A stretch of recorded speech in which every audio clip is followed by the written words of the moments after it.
निकाह की अहमियत को समझो दोस्तों। और जब शादी हो किसी की तो कोशिश ये करा करो कि उसके वलीमे में या उसके मंडिया में या उसकी और रस्म में शामिल हो या ना हो, उसके निकाह में शामिल हो, सवाब निकाह में शामिल हो। मेन चीज क्या है? निकाह है, निकाह। और निकाह सही से होना चाहिए, भी ख्याल रखो। निकाह पढ़ाने वाला भी ठीक हो, वकील भी ठीक हो। वकील जो है और जो गवाह है ना, गवाह फर्ज है निकाह में। और गवाह क्या करते हैं, किसी को भी उठाया, दाढ़ी नहीं है चेहरे पे, नमाजी नहीं है, समझ रहे हैं, और उसने पता नहीं मस्जिद में गए हुए, उसे जुमे में गया था कि नहीं गया था, कि तुम मुखिया साहब तुम गवाह बन जाओ। मुखिया साहब भी सीना तान के आ रहे हैं कि हाँ साहब हम गवाह बन जाएंगे ना। गवाह आदिल हो, बाशरा हो, सच्चा हो, वादे का पक्का हो, अल्लाह से डरने वाला हो, एक मुश्त दाढ़ी हो, उसको गवाह बनाओ। बात समझेंगे? इसको गवाह बनाओ। ऐसे नहीं किसी को भी पकड़ के गवाह बना दिया। दूसरी चीज है महर, ये वाजिब है, जरूरी है, ये लाजमी है। महर को क्या कह रहा है? उधार बांध। जो लाजमी है इसे उधार बांध दो। 10 लाख की शादी कर रहा, महर उधार बनवा रहा। 10 लाख की शादी में कोई उधार नहीं था, खाली महर की बात आई, उधार बांध दो। जलसे में आने वालों, मैं आज आपको बताऊं महर की अहमियत।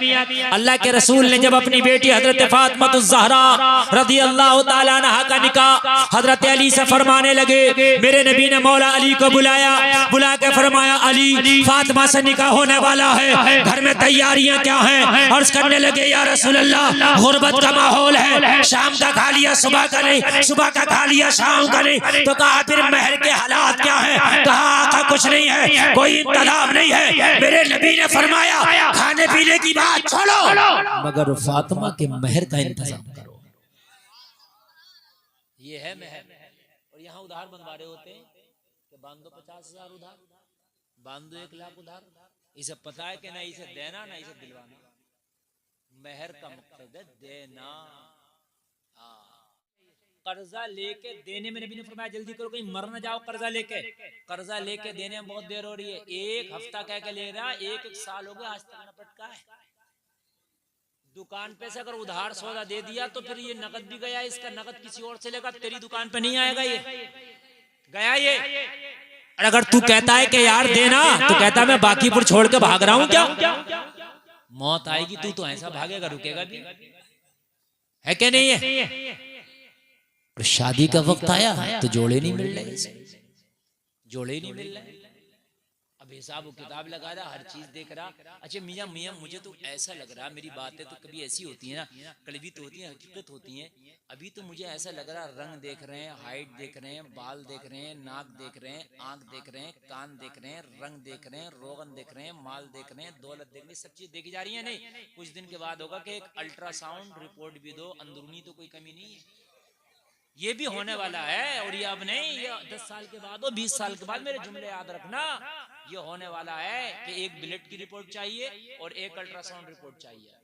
क्योंकि अब हम अंदरूनी देखेंगे, कोई अंदरूनी तो कमी नहीं। बड़े हालात खराब आ गए मेरे भाई, मेरे अजीजों, मेरे नौजवानों। निकाह को आसान करो, जितना हो सके आसान करो। निकाह बहुत जरूरी। जन्नत जैसी जगह में हजरत आदम करे मौला कोई ऐसी चीज पैदा कर जो दिल लगे। आज जो फिर रहा है सिनेमा घरों में, आज दोस्तों में, आज मोबाइलों में, आज जो फिर रहा है, खुदा की कसम खा के कहता हूँ निकाह करो अपने वक्त पर, अगर जिंदगी का सुकून तुम्हें न मिल जाए तो। और मैं आपको बताऊं, आपको यकीन ना आए तो आप सुने, बाप का डंडा कितनी मजबूत हो, अम्मा का कितनी मजबूत हो, लेकिन जब बेटा निकलता ना घर से तो कभी 12 बजे आ रहा है घर में, कभी 11 बजे, कभी 1 बजे। अम्मा भी परेशान, अब्बा भी परेशान, बेटे कहाँ गया था, कहाँ गया था। तो कभी तो प्यार से कह देता, दोस्तों में कहता, कभी उसके सर पे भी चढ़ जाता, और तुझे यही पड़ी है, कहाँ गया था, खामोशी से पड़ी रहना दे में दबाए हुए, गया हूँ मैं कहीं। ये बेटे के जवाब होते हैं। शादी करके देखो, मैं देखता हूँ कि कैसे रहेगा 10 बजे के बाद, ईशा के बाद ये बाहर। देखो आप, देखो आप, हाँ, 1-1 मिनट का हिसाब और रहेगा ही नहीं है। तो बोलो बुराई से बचा के नहीं बचा, अरे खाली की खुराफात से बचा के नहीं बचा, अब नहीं रहेगा। देखिए जब बीवी है तो बीवी की वजह से घर में आएगा, और जब बच्चे हो गए तो इनके प्यार की वजह से घर में आएगा। बच्चों का भी एक अजीब प्यार होता है, जब आदमी परदेश में होता है ना, छोटे बच्चे बड़े याद आते हैं उसे। बेटों की वो बच्चों की किलकारियां, वो उनका बाप कहना, वो अब्बू कहना, समझे, वो पुकारना, वो दरवाजे पे भागते चले आना, मेरा बाप आ गया, ये उसको बड़ी याद आती है। जब बनोगे ना और ये भी तुम्हारे अंदर मोहब्बतें पैदा होंगी तो खुदा की कसम, कोई तुम्हें अगर बिठाल के कहेगा फराई खा ले, मिठाई खा ले, तो कहेगा नहीं यार, मुझे बाहर निकले हुए कई दिन हो गए, फराई मिठाई एक तरफ रख, मुझे अपने बच्चों का चेहरा याद आ रहा। ये सिर्फ शादी के बाद है, शादी से पहले नहीं है। इसलिए कि तेरे बाप को तेरी तकलीफ थी, तू बाप ना बना था ना। तेरी माँ तो जाग रही थी, उसे तकलीफ थी ना तेरी, लेकिन तू आज बना है बाप, तो तुझे आज तकलीफ हुई है। शादियां वक्त पे करो, इंशाल्लाह बुरे काम छूट जाएंगे। और नबी की हदीस है, नबी फरमाते हैं शादी करो, आधे ईमान की हिफाजत हो जाती है, आधे ईमान की हिफाजत हो जाती है। हमारे यहाँ शादियों में देर हो रही है, और शादियों की देर की वजह है आज इर्तिदाद की तरफ बच्चियों के कदम बढ़ रहे हैं। जलसे में आने वालों, मैं आपको बताऊं, मेरे नबी का एक सहाबी, रंग काला है, आंखें छोटी हैं, होठ मोटे हैं, कारोबार कोई नहीं है, अपना घर नहीं, अपना दर नहीं, कोई तिजारत नहीं, कोई बिजनेस नहीं, घर जाते हैं जंगलों में लकड़ियां काटते हैं, उसी से अपना गुजारा करते हैं। जरा गौर करना, ये एक वाकया बताऊंगा, कुछ बातें बता के मैं तकरीर खत्म करूंगा। मैंने जो टारगेट बनाया वो 3 बजे तक मुझे बोलना है। अब 3 बजे तक की मेरी तकरीर चलना है, और आप 3 बजे तक मेरी तकरीर को जरा मोहब्बत के साथ सुन लें। मेरे जलसे में आने वाले अजीजों, अल्लाह सलामत रखे, और आज मेरे जुमलों को दिल की तख्ती पर नोट करके जाना। दुनिया जमाना तुम्हें इतनी सी जिंदगी में क्या क्या दिखाना चाहेगा, लेकिन तुम्हें पता नहीं है जिंदगी बहुत मुख्तसर है। इतनी मुख्तसर जिंदगी है, जब मौत का फरिश्ता आकर दस्तक देगा तो कहेंगे हाँ ये 70 साल कैसे गुजर गया, हाँ ये 50 साल कैसे गुजर गया, मुझे पता भी न चला। ये मौत के फरिश्ते मुझे थोड़ी सी तो मोहलत दे दे ताकि मैं अपने मौला को राजी कर लेता। मौत का फरिश्ता कहेगा सुन, जब मौत आएगी तो मैं एक सांस की भी तुझे मोहलत नहीं दूंगा। मेरे रब का फरमान है कि मेरे रब का हुक्म हुआ है कि इसकी यहीं से सांस खींच ले, अब मैं एक सांस की तुझे मोहलत की इजाजत नहीं दूंगा। लोगों, मौत का फरिश्ता आएगा, अपना काम करेगा और चला जाएगा, पता भी नहीं चलेगा। ये है जिंदगी। हजरत नूह के जमाने में एक औरत रोती फिर रही थी। हजरत नूह ने पूछा माई क्यों रोती है? कहने लगी मेरे 2 बच्चे गुम हो गए। क्या बोली? जोर से बोलो। बोले कितने बड़े थे? हजरत नूह ने पूछा कितने बड़े थे? कहने लगे हुजूर, एक की उम्र 350 साल थी, एक की उम्र 300 साल थी। और करें, करिए 2 बच्चे गुम हो गए। बच्चे उम्र पूछा तो कितनी बताई? 350 साल, और एक की 300 साल। का बूढ़ी 300 साल और 350 साल को बच्चे कहती है? जरा गौर करो। तो कहने लगी हाँ बच्चे ही हैं, क्योंकि उस जमाने में लोगों की उम्र 100 से नहीं बल्कि 1000 साल होती थी। खुद हजरत नूह की उम्र 950 साल है। तो जब आदमी की उम्र 1000 साल होगी तो 300 साल तो बच्चा ही लगेगा ना उसके लिए। हजरत नूह ने फरमाया बूढ़ी माई तुझे पता है एक उम्मत आएगी आखिर में, जो आखिरी नबी की उम्मत होगी। पता है उसकी उम्र कितनी होगी? कहा नूह कितनी होगी? कहा उसकी उम्र होगी 65 और 70 साल सिर्फ। कहा इतनी सी? कहा फिर तो शायद वो घर भी ना बनाएंगे। कहा पूरी जिंदगी वो घर बनाने में गुजारे। कहा 65-70 साल के लिए भी वो लोग घर बनाएंगे?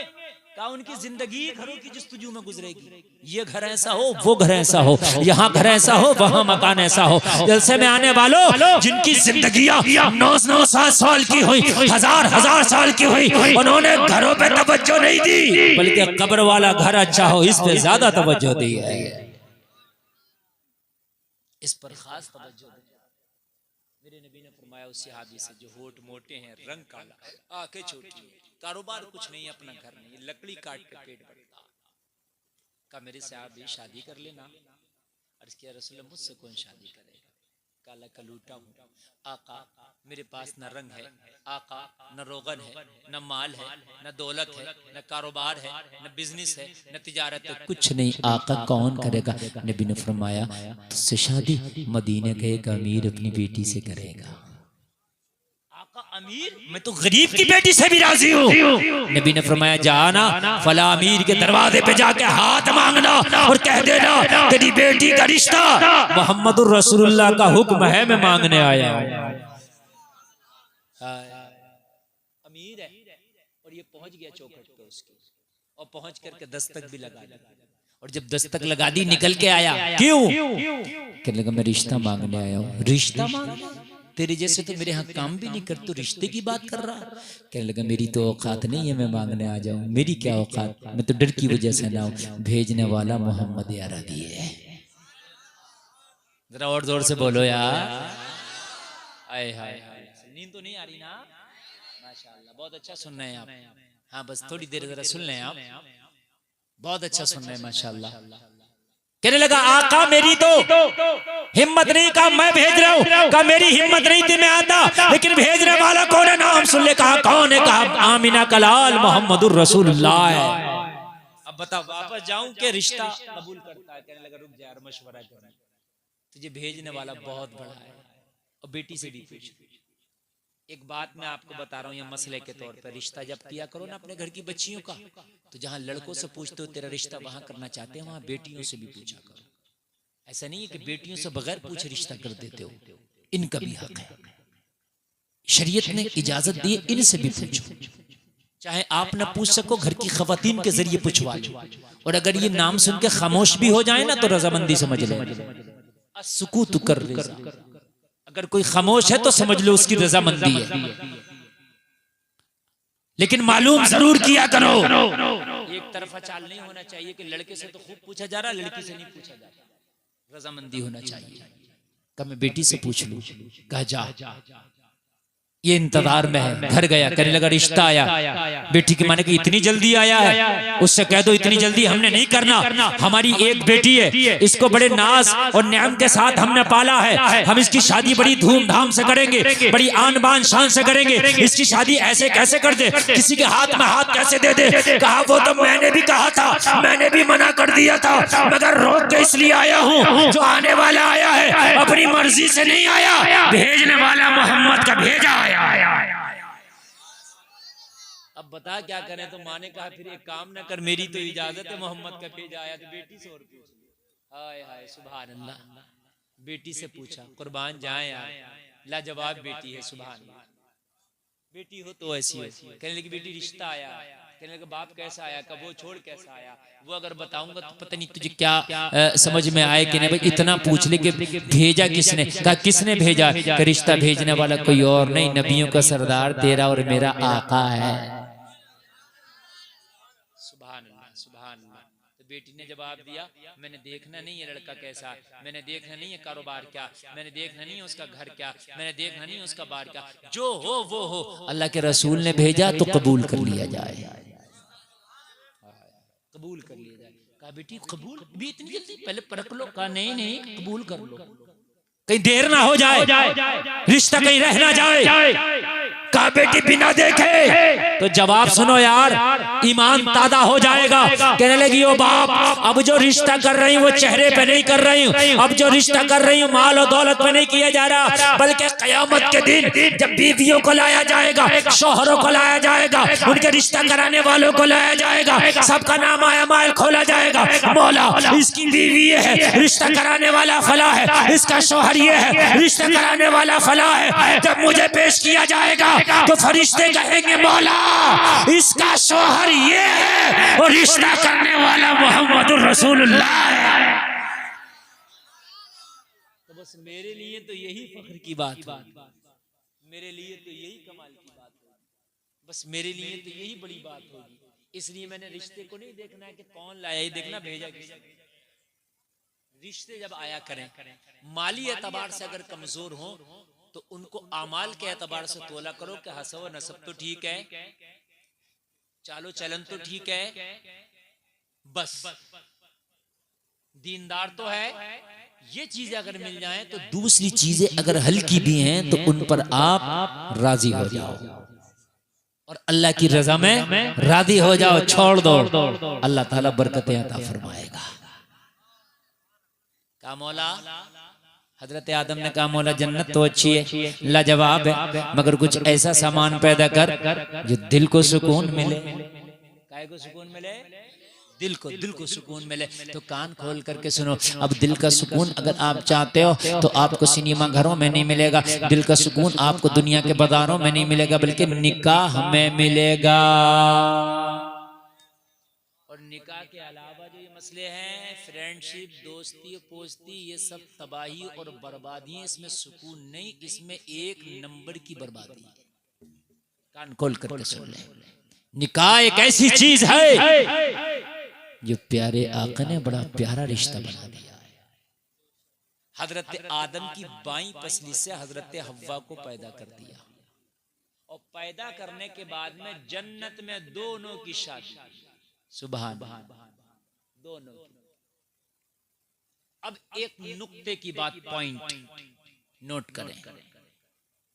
हजरत हव्वा को जब पैदा किया तो ना पैर की हड्डी से, वो चाहता पैर की हड्डी से पैदा कर देता, न सर की हड्डी से, सीने की हड्डी से। मिजाज दे दिया, मिजाज दे दिया। औरत सर में बसाने की चीज भी नहीं है कि दिमाग पर सवार कर लो। औरत पैर से मारने की चीज भी नहीं है। औरत अगर तुम्हारे निकाह में हो तो ये दिल लगाने की चीज है,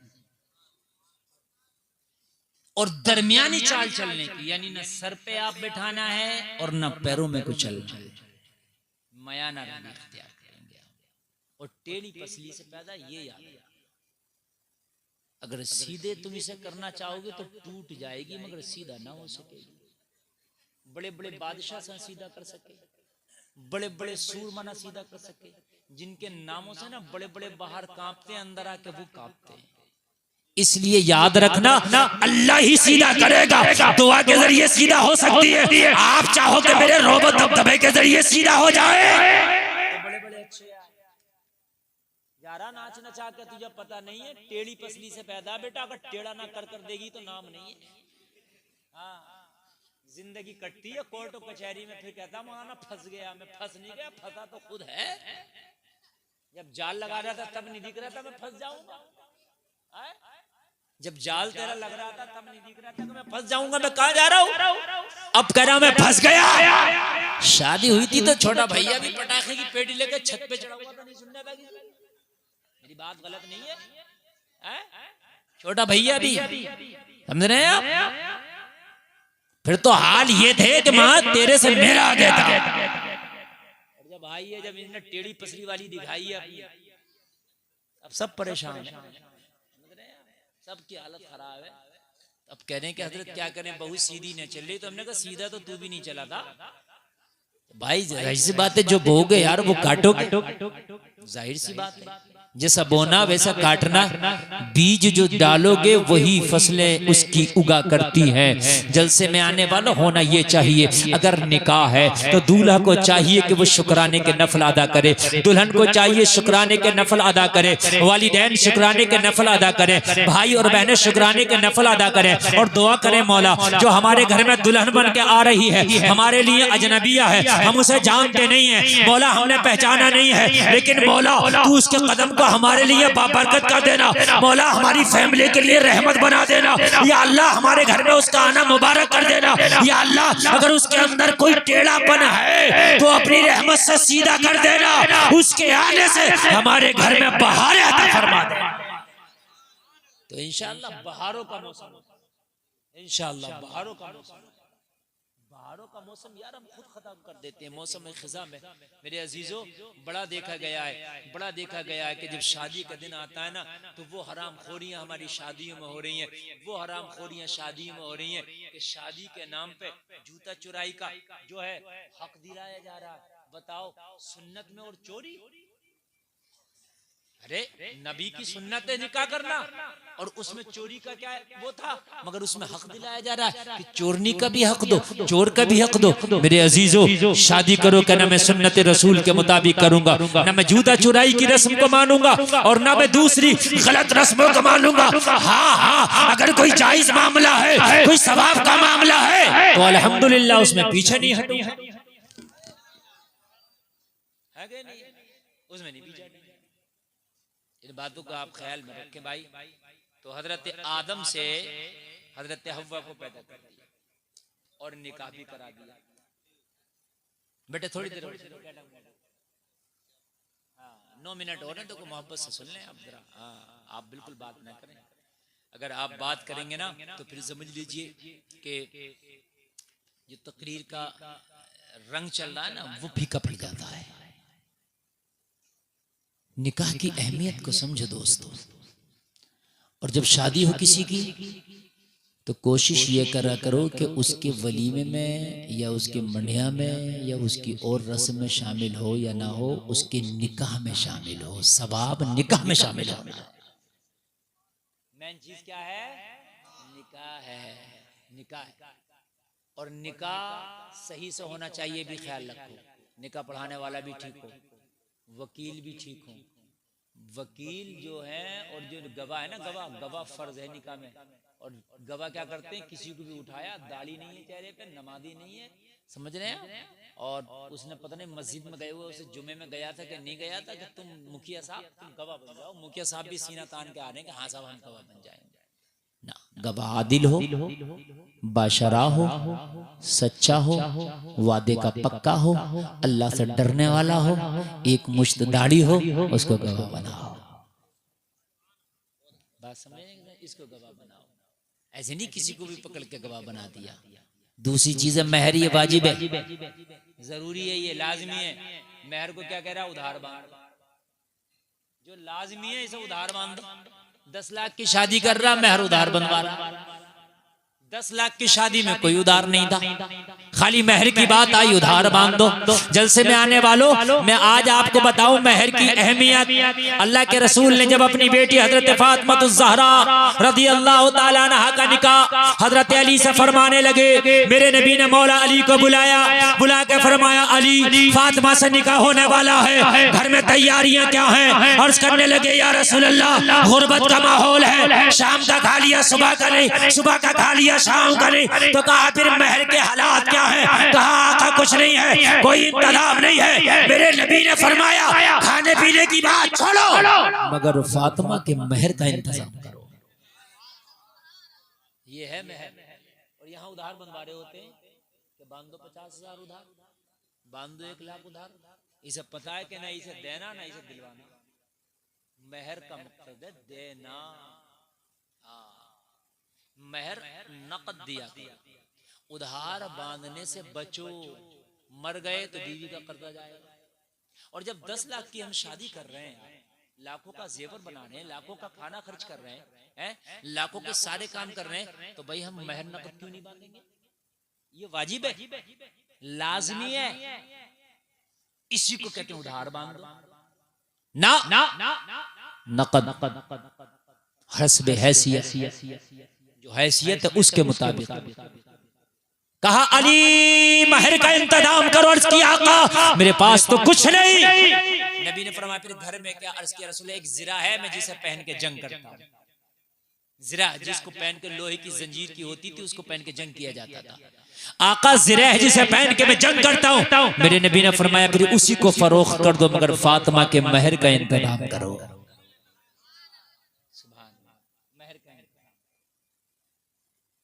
कितना अच्छा हो कि हम महर अच्छे बांधने लगे और नकद बांधने लगे। अली ने वो जिरा बेच दी और जिरा बेचने के बाद में आका की बारगाह में वो रकम पेश कर दी, या रसूल अल्लाह ये मेरी जिरा के रकम है। और जब निकाह हुआ हजरत फातिमा का तो उसी रकम से महर अदा कर दी गई। और अब आगे सुने जरा बड़ी अहम बात। हजरत फातिमा का डोला उठने लगा। मेरे नबी ने हजरत फातिमा के कान में विदाई के वक्त इरशाद फरमाया, फातिमा महशर में मुझ मोहम्मद से इस हाल में मिलना कि तुझसे तेरा शौहर अली राजी हो। सुभान अल्लाह, यार जरा जोर से बोलो सुभान अल्लाह। कितना अच्छा पैगाम मेरे नबी दे रहे हैं, कितना अच्छा पैगाम। आज जो बेटियों के घर बिगड़ रहे हैं उनमें माओ के हाथ बहुत ज्यादा हैं। कहती हैं झुकने की जरूरत नहीं है, ईंट से ईंट बजा दो। हाँ, और ये जो शादी के बाद घंटों घंटों जो बात चलती है, ये खतरे की निशानी है। जो दुल्हन मायके से घंटों घंटों जो बात कर रही है, ये खतरे की निशानी है। बस ठीक है, खैर खैरियत हो गई, काम खत्म। ये जो घंटों घंटों है, क्या बात चल रही है, फिर तो आपको पता है। खबरदार, अगर बेटी कभी शिकायत करे शौहर की, तो कह दो सबसे बड़ा हक अब तेरे शौहर का है, बेटी से निभाना सीखो। और मेरे नबी की बेटी ने कैसे सिखाया, बस ये आखिरी बात बता रहा हूं मैं आपको, कैसे सिखाया जमाने को मेरे नबी की बेटी ने कि शौहर को निभाया कैसे जाता है। हजरत फातिमा अली के निकाह में आ गई ना, तो घर में कभी फाके कभी खाने, कभी फाके कभी खाने, कभी फाके कभी खाने। एक रोज नबी की बारगाह में एक शख्स आया, कबीला बनु सलेम से ताल्लुक रखता था। अर्ज करने लगा, आका मैं आपकी खूबियों का कायल हो गया हूँ, या रसूलल्लाह मैं कलमा पढ़ना चाहता हूँ, मेरे आका मुझे कलमा पढ़ा दें। मेरे नबी ने कलमा पढ़ा दिया। कलमा पढ़ा के मेरे नबी ने फरमाया, बात तेरी माली कंडीशन क्या है। अर्ज करने लगा, रसूलल्लाह बड़ा गरीब हूँ, मेरे कबीले में 3000 लोग हैं, लेकिन या रसूलल्लाह सबका जायजा ले ले, मुझसे ज्यादा गरीब मेरे पूरे कबीले में कोई नहीं है। लोगों जरा गौर करना, मेरे नबी ने इरशाद फरमाया, अच्छा इसकी मदद करो। तो हजरत अली खड़े हुए, हजरत अली ने अपनी पगड़ी उतारी और पगड़ी उतारने के बाद इसे पेश कर दी, कहा मैंने इसकी मदद कर दी। एक शख्स अर्ज करने लगा, या रसूलल्लाह मेरा ऊंट बना है, मैं अपना ऊंट इसके नाम कर रहा हूँ। मेरे नबी, या रसूलल्लाह मैंने अपना ऊंट दे दिया। किसी ने ऊंट दे दिया, मौला अली ने पगड़ी दे दी। अर्ज करने लगा, या आका मैं अभी भूखा हूँ, खाने की जरूरत है। मेरे ने कहा, सलमान फारसी जरा खड़े हो जाओ। और खड़े होने के बाद में इरशाद फरमाया, सलमान फारसी मस्जिद से निकलो, सबसे पहले जिसका दरवाजा मिल जाए इसके लिए खाना ले। समझ में आ रही?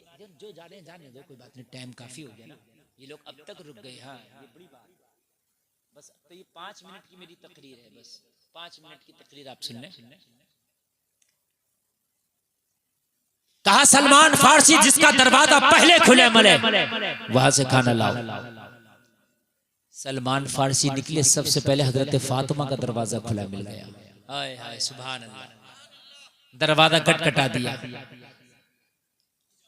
ओ फातिमा चलो सलाम। आपको सुनने का मौका नहीं है, मुझे सुनाने का मौका नहीं। बेटा मैं बहुत ऐसा खतीब नहीं हूं कि आप समझ रहे हो कि आप भाग रहे हो। बेटा मैं सुन रहा हूं, समझ रहे हैं।